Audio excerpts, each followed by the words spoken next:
Hello बच्चों, welcome back to my channel Gyan Setu. स्वागत है आप सभी का जीरो टू हीरो बैच के अंदर।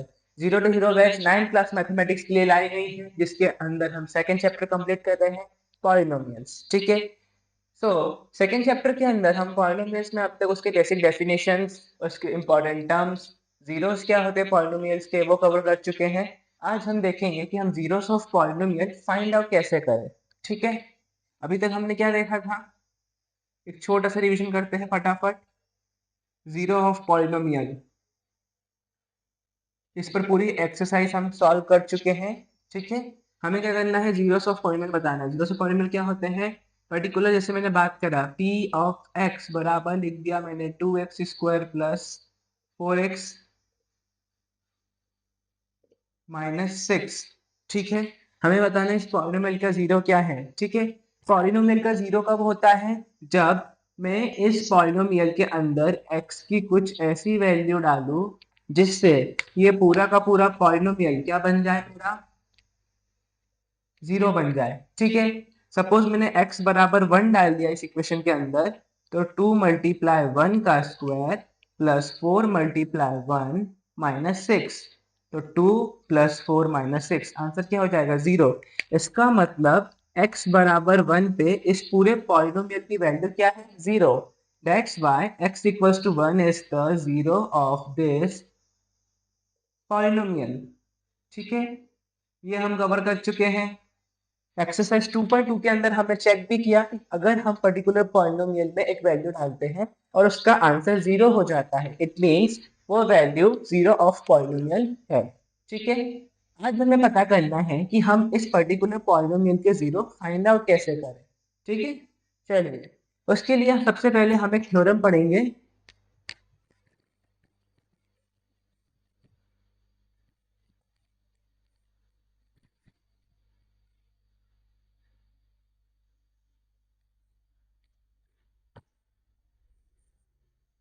सबसे पहले एक थ्योरम पढ़ेंगे आज हम, उसका नाम है हमारा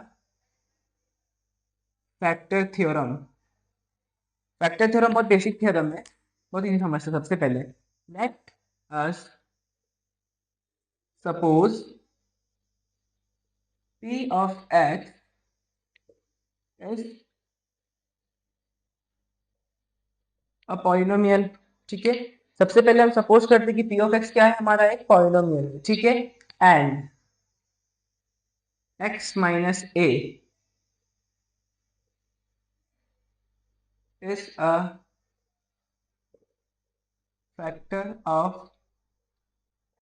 दिस पॉलिनोमियल। ये दो कंडीशन ले लिया अपन ने। ठीक है ना। सबसे पहले हमने क्या माना, p of x एक पॉलिनोमियल है और x माइनस है उसका फैक्टर है। देखिए, सिंपल सी बात करूं, जैसे मैं बात करूं, अगर मेरे पास एक नंबर है 24, 24 के फैक्टर्स क्या होंगे, 1 2 3 4 6 12, बीच में 8 भी आएगा, एंड 24 खुद।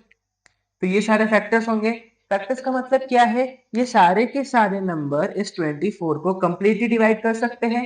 इट मींस लास्ट में रिमाइंडर कितना बचेगा हमारा, जीरो।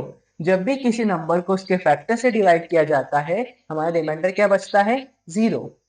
ओके। सो हम क्या बता रहे हैं, p ऑफ x एक पॉलिनोमियल है और x माइनस है उसका फैक्टर है। देयरफॉर x माइनस a, तो x बराबर a is the zero of this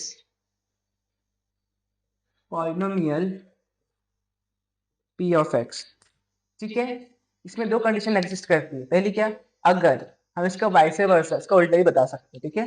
सबसे इसको समझते हैं, p ऑफ x एक पॉलिनोमियल है, x माइनस है उसका फैक्टर है। देखिए, x माइनस है उसका फैक्टर, इसका मतलब क्या है कि x माइनस a को अगर मैंने जीरो के बराबर रख दिया, तो इससे क्या मिलेगी, x की वैल्यू मुझे a के बराबर मिलेगी। क्लियर।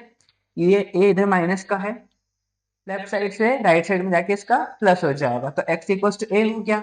सेम चीज यहाँ पर लिखी है, x इक्वल्स टू a, अगर x माइनस a इस p ऑफ x का फैक्टर हुआ, तो x equals to a is the zero of this polynomial p of x। हम इसका उल्टा भी कह सकते हैं, अगर x बराबर a इस पर्टिकुलर पॉलिनोमियल का जीरो है, तो x minus a is definitely a factor of this polynomial. Clear? ठीक है, सो बेसिकली ये हमारी फैक्टर थ्योरम है. Okay, and we can also mention it vice versa also. ठीक है, इसका वाइस वर्सा भी हमारा एग्जिस्ट करता है. क्लियर इतना? बहुत बेसिक थ्योरम है. जब भी किसी पॉलिनोमियल का फैक्टर है हमारे पास, तो बेसिकली वो उसका जीरो फाइंड आउट करके देगा. ठीक है, इसका मतलब जब हमें जीरो फाइंड आउट करने हैं तो हमें क्या चाहिए, हमें उस पर्टिकुलर पॉलिनोमियल क्या बनाने पड़ेंगे, फैक्टर्स बनाने पड़ेंगे. ठीक है, हम फैक्टर कैसे बनाते हैं अभी हम देखेंगे, factorization of polynomial. Okay, now अब हमें क्या देखना है, फैक्टराइजेशन ऑफ पॉलिनोमियल्स. अभी हमने देखा कि जब भी हमारे पॉलिनोमियल्स के हम फैक्टर्स फाइंड आउट करते हैं, इसकी हेल्प से हमें क्या मिल जाएंगे, उस पर्टिकुलर पॉलिनोमियल के जीरो मिल जाएंगे. ठीक है, तो जीरो निकालने के लिए हमें सबसे पहले क्या करना पड़ेगा, पॉलिनोमियल का फैक्टराइजेशन करना पड़ेगा. ठीक है, चलिए अगर मैं पॉलिनोमियल के फैक्टराइजेशन की बात करूं तो जब भी एक एग्जांपल समझते हैं. ठीक है, पुराना एग्जांपल ले लेते हैं वापस, 2x² प्लस 4x माइनस 6.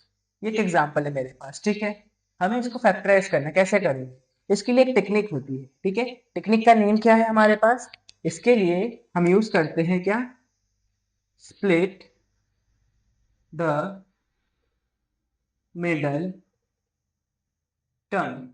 ठीक है, मिडिल टर्म को स्प्लिट करना है. इसमें मिडिल टर्म कौन सी है, इसमें मिडिल टर्म ये है. ठीक है, सर सर एक डाउट है, लेकिन अगर मैं लीनियर इक्वेशन की बात करूं, एक लीनियर पॉलिनोमियल है मेरे पास x+4, इसका क्या कर सकते हैं, इसमें तो मिडिल टर्म है ही नहीं. इसमें मिडिल टर्म क्यों लिखी गई, तो एक सिंगल पॉलिनोमियल है, इसका जीरो निकालना तो बहुत इजी है. इसको रखने जीरो के बराबर तो x की वैल्यू क्या आ जाएगी, -4. x बराबर -4 पे ये पर्टिकुलर पॉलिनोमियल क्या हो जाएगा, जीरो हो जाएगा. देख कर देख लीजिए, -4 रखेंगे, -4 प्लस वन से क्या आ जाएगा, जीरो. ठीक है, तो लीनियर पॉलिनोमियल के लिए हमें मिडिल टर्म को स्प्लिट करने की रिक्वायरमेंट नहीं पड़ती. हमें किसके लिए करना है, जब भी हमारे पास पॉलिनोमियल की डिग्री 1 से ज्यादा हो. यहीं पर अगर मेरे पास एक 3 डिग्री का पॉलिनोमियल होता, जैसे 3x³ plus 2x² plus 11x plus 6. ठीक है, तब इसमें मिडिल टर्म्स कौन सी, इसमें से दो मिडिल टर्म है, कौन सी, एक ये और एक ये. तो हमें इन दोनों को स्प्लिट करना होता. हम लास्ट टर्म और फर्स्ट टर्म दोनों टर्म में से किसी को कोई छेड़खानी नहीं करना. हमें क्या करना है, सिर्फ मिडिल टर्म को स्प्लिट करना है. ठीक है, चाहे वो सेकंड डिग्री का पॉलिनोमियल हो, चाहे वो थर्ड डिग्री का पॉलिनोमियल हो, हमें जितनी मिडिल टर्म्स होगी उनको स्प्लिट करना है. स्प्लिट करना मीन्स उनको तोड़ना है. किस फॉर्म में तोड़े, ठीक है, देखिए जनरली हमें क्या करना है, फैक्टर्स बनाने. फैक्टर्स कब बनते हैं, जब हम सेम नंबर लाते हैं. सपोज मेरे पास एक नंबर है 24 प्लस 32, इसको मल्टीप्लाई करने के दो तरीके. देखिए ध्यान से, 24 को मैं क्या लिख सकता हूँ, 8 मल्टीप्लाई 3 लिख सकता हूँ. 32 को मैं क्या लिख सकता हूँ, 8 मल्टीप्लाई 4 लिख सकता हूँ. दोनों में कॉमन क्या है, 8. 8 बाहर निकाले तो क्या बचेगा, 3 प्लस 4, 8 मल्टीप्लाई 7, 56. सर ये प्रॉपर्टी हमने कहीं देखी देखी लग रही है, ये डिस्ट्रीब्यूटिव प्रॉपर्टी होती है मल्टीप्लिकेशन. ठीक है, और अगर हम 22 प्लस 32 डायरेक्ट करें तो भी हमारा आंसर क्या आता है, 56 का. दोनों से सेम आने वाला है. बट हमने इसका फैक्टर्स क्यों बनाया, क्योंकि ये फैक्टर्स हम यहाँ बनाने वाले हैं, क्योंकि हमारे पास यहाँ पे सिंपल नंबर नहीं है. हमारे पास क्या है, यहाँ पर सिंपल नंबर नहीं है, हमारे पास वेरिएबल्स है. हम इनके फैक्टर कैसे बनाएं वो देखते हैं. ठीक है, नाउ अब हमें क्या करना है, इसको स्प्लिट करना है. कैसे स्प्लिट करें, देखिए जब भी हमें इसको स्प्लिट करना है तो हमें इसमें एक टर्म टेक्निक यूज करनी है. सबसे पहले फर्स्ट टर्म का मल्टीप्लाई करेंगे लास्ट टर्म के साथ. जब भी हम फर्स्ट टर्म को लास्ट टर्म तक मल्टीप्लाई करेंगे, हमारा जो आंसर आएगा, हमें इस मिडिल टर्म को उन दो पार्ट में स्प्लिट करना है जिनका मल्टीप्लाई करने में सेम आंसर. देखिए आपको समझ में आना है, हम एक काम करके लिखते हैं. ठीक है, हमें क्या करना है, मिडिल टर्म को स्प्लिट करना है. हमारे पास 2x² है -6 दोनों साइड में. ठीक है, तो 2 का मल्टीप्लाई करेंगे 6. देखिए हमें कांस्टेंट का ही मल्टीप्लाई करना है, उसमें साइन का कोई लेना देना नहीं होगा. सिर्फ 2 एक कांस्टेंट था, 6 एक कांस्टेंट, क्योंकि फर्स्ट टर्म लास्ट टर्म दोनों को मल्टीप्लाई किया, क्योंकि वेरिएबल को मल्टीप्लाई कर सकते. ठीक है, 2 मल्टीप्लाई 6 का तो हमारा आंसर कितना आ गया, 12 आ गया. अब मुझे इस मिडिल टर्म को कुछ इस तरीके से स्प्लिट करना है, इनके कांस्टेंट को. क्लियर, एक्स तो एक्स ही रहेगा, एक्स की वैल्यू चेंज नहीं होनी, मेन कांस्टेंट में चेंज आएगा. हमें इस कांस्टेंट को कुछ इस तरीके से स्प्लिट करना है. स्प्लिट करना इन द मतलब क्या, हमें इस 4x को ऐसे दो भागों में डिवाइड करना है जिन दोनों नंबर का मल्टीप्लाई करने पे 12 आ जाए, और प्लस माइनस करने पे क्या आना चाहिए, 4 आना चाहिए। आया समझ? क्योंकि ऑब्वियसली बात है ना, 4x किससे बनेगा, दो नंबर को ऐड करके बनेगा।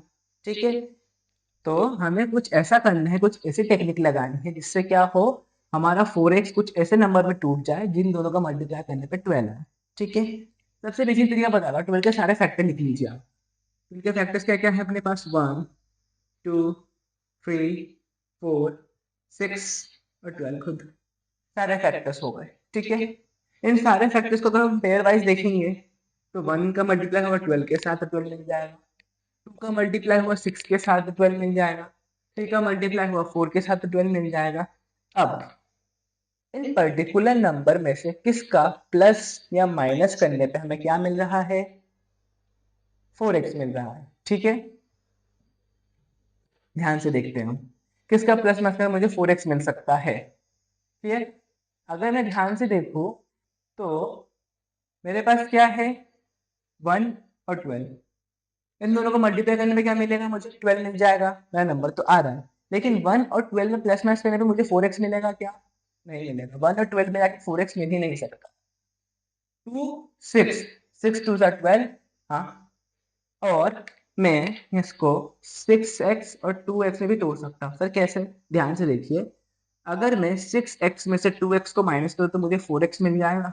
मैंने कहा कि हमें ऐसे दो नंबर में डिवाइड करना है, ऐसे दो नंबर में स्प्लिट करना है जिसका प्लस माइनस करने पे मुझे क्या मिल सके, मेरा आंसर मिल सके।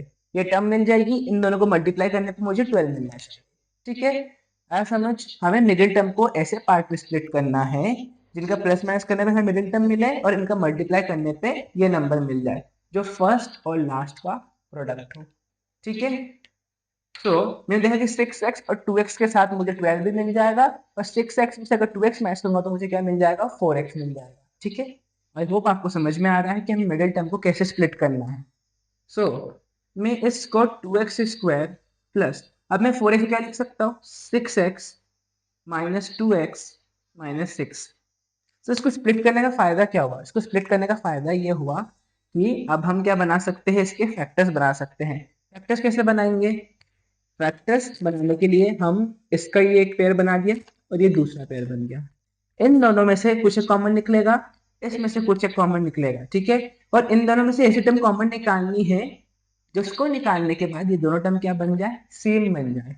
ठीक है, ध्यान से देखिए, 2x स्क्वायर प्लस 6x इसे कॉमन क्या दिख रहा है, अगर मैंने पूरे में से 2x निकाल दिया बाहर तो यहाँ पे क्या बचेगा, सिंपल x, और यहाँ पे बचेगा +3।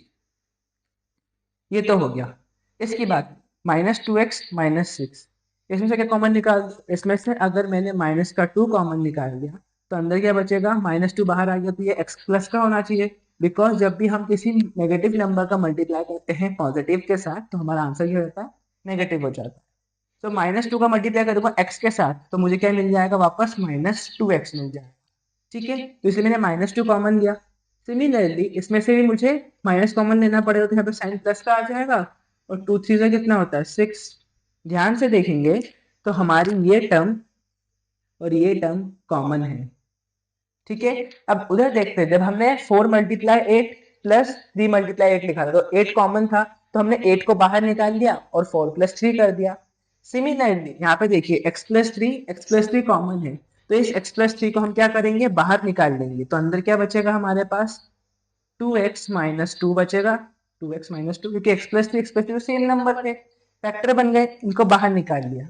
ठीक है, अब देखिए हमने इस पर्टिकुलर पॉलिनोमियल को दो फैक्टर्स में डिवाइड कर दिया। ठीक है, दो फैक्टर्स में डिवाइड कर दिया है, इसका मतलब क्या होता है, जब ये दो इस पॉलिनोमियल के फैक्टर हैं, इसका मतलब ये है कि according to our factor theorem, अगर p ऑफ x पॉलिनोमियल का कोई फैक्टर होता है x प्लस ए, इसका मतलब क्या हो जाएगा, x बराबर है क्या हो चाहिए उसका, इस 0 ऑफ पॉलिनोमियल ऑफ x। ठीक है, ये हमारा फैक्टर थ्योरम है कि अगर पॉलिनोमियल ऑफ x का फैक्टर x प्लस ए है तो x बराबर ए, तो वो पॉलिनोमियल क्या हो जाएगा, 0 हो जाएगा। तो ये दो फैक्टर मिल गए, इसका मतलब x प्लस 3 और 2x माइनस 2, इन दोनों में से हम x की वैल्यू निकालेंगे और उस पर्टिकुलर x की वैल्यू पे ये पॉलिनोमियल क्या हो जाएगा हमारा 0 हो जाएगा। फिर x की वैल्यू कैसे फाइंड आउट करें, इन दोनों फैक्टर्स को 0 के बराबर रख के। जब मैंने x + 3 को रखा 0 के बराबर तो x की वैल्यू कितनी आई -3, और जब मैंने 2x - 2 को रखा 0 के बराबर, इसमें 2 कॉमन ले लेंगे तो क्या बचेगा x - 1, 2 उधर गया था वो हो जाएगा किसका 0, 0 डिवाइड बाई एनीथिंग इज 0। तो इससे हमें क्या मिलेगा नेक्स्ट x की वैल्यू 1। तो x बराबर -3 और x बराबर 1 पे इस पॉलिनोमियल की वैल्यू 0 होगी। सर x की दो वैल्यू कैसे आई, क्योंकि हमारे पास पॉलिनोमियल की डिग्री कितनी है 2। हमें पता है कि जब हमारे पॉलिनोमियल की डिग्री जितनी होती है उतने नंबर ऑफ जीरोस होने चाहिए। दो डिग्री है पॉलिनोमियल की, इसका मतलब क्या है 2 जीरोस होंगे। अगर 3 होती तो 3 जीरोस होते, 4 होते तो 4 जीरोस होते। भले ही जीरोस रिपीट होंगे बट 4 जीरोस होंगे। किसके लिए 4 डिग्री के पॉलिनोमियल के लिए। सिमिलरली यहाँ पर हमारे पास कितने डिग्री का पॉलिनोमियल था 2 डिग्री का पॉलिनोमियल था, इसलिए कितने जीरोस है 1 2। आप इनकी वैल्यू को पुट करके देख सकते हैं, ये पूरा का पूरा पॉलिनोमियल क्या हो जाएगा 0 हो जाएगा। ठीक है, आई होप आपको क्लियर होगा। हम इसके बाद एक और एग्जांपल सॉल्व करते हैं, देन हम मूव ऑन करेंगे एक्सरसाइज 2.3 की तरफ, जिसमें हमें मल्टीपल क्वेश्चन मिलेंगे फैक्टराइजेशन। नाउ हमारे पास एक एग्जांपल है 4x² - 36x + 81। हमें क्या करना है, अगर मिडिल टर्म को स्प्लिट करना है ताकि हम क्या बना सके इसके फैक्टर्स बना सके। फैक्टर्स बना लेंगे तो क्या मिल जाएंगे हमें इस पॉलिनोमियल के जीरोस मिल जाएंगे। ठीक है, अब इसमें कितने जीरोस होंगे, ऑब्वियसली बात हाईएस्ट पावर कितनी है 2। इसका मतलब ये सेकंड डिग्री का पॉलिनोमियल है तो इसमें हमें 2 जीरोस मिलेंगे। ओके, जीरोस निकालने के लिए क्या करते थे हम, last term and first term का मल्टीप्लाई करेंगे। ठीक है, तो 4 करा मल्टीप्लाई 81 किया, क्या आंसर आएगा मेरे पास 324। 324 के कुछ ऐसे फैक्टर्स बनाने हैं जिसको प्लस माइनस करने पे 36 आ जाए। तो 324 तो बहुत बड़ा नंबर है। जब भी कोई बड़ा नंबर आए तो फटाफट फैक्टर निकालने का तरीका क्या है कि इसका प्राइम फैक्टराइजेशन कर दीजिए।